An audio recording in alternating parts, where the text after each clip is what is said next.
ഭിന്നശേഷിക്കാരുടെ സംരക്ഷണവും പരിശീലനവും പുനരധിവാസവും ലക്ഷ്യമിട്ട് തൃശൂർ നിള സേവാസമിതിയുടെ നേതൃത്വം നിർമ്മിച്ച Karnikaram village four special needs കെട്ടിട സമുച്ചയം നാടിന് സമർപ്പിച്ചു. പരിപാടി ഗവർണർ രാജേന്ദ്ര വിശ്വനാഥ് അർലേക്കർ ഉദ്ഘാടനം ചെയ്തു. മറ്റുള്ളവരുടെ ദുഃഖങ്ങൾ അകറ്റി വേണം നാം ഓരോരുത്തരും ജീവിക്കാനെന്ന് അദ്ദേഹം പറഞ്ഞു.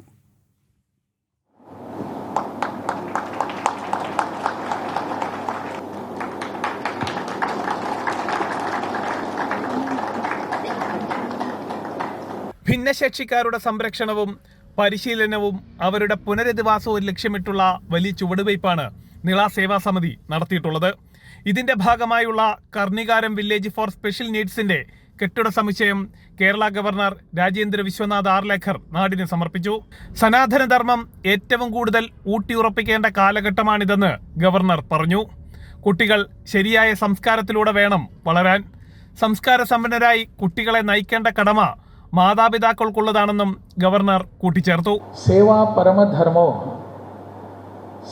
പരമധർമ്മ that has been our contention or existence of Sanatana Dharma. What is the need of Sanatana Dharma on this earth?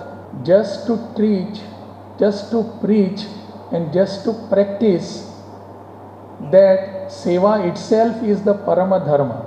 All our people have taught us this only. കുട്ടികളെ ശകാരിക്കുന്നതിന് പകരം അവരെ നമ്മുടെ സംസ്കാരം പറഞ്ഞു പഠിപ്പിക്കുകയാണ് വേണ്ടത്. വീടുകളിൽ നിന്നാണ് കുട്ടികൾ സംസ്കാര സമ്പന്നരായി വളരേണ്ടത്. സംസ്കാരം പകർന്നു കൊടുക്കുന്ന കാര്യത്തിൽ ഓരോ കുടുംബങ്ങൾക്കും വലിയ പ്രാധാന്യമുണ്ട്.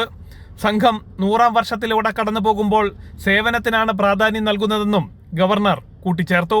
Kottakkal Ayurveda college associate professor doctor Madhu K Parameswaran, Mahamandaleshwar Swami Anandavanam Bharathi, Desamangalam Omkarashramam Swami Nigamananda Theerthapadar, Rashtriya Swayam സേവക സംഘം ദക്ഷിണ സംഘചാലക് doctor R Vanyarajan, Era Motors chairman C Siddique Ahmed, Cochin shipyard manager P S Sasheendradas തുടങ്ങിയവർ പങ്കെടുത്തു.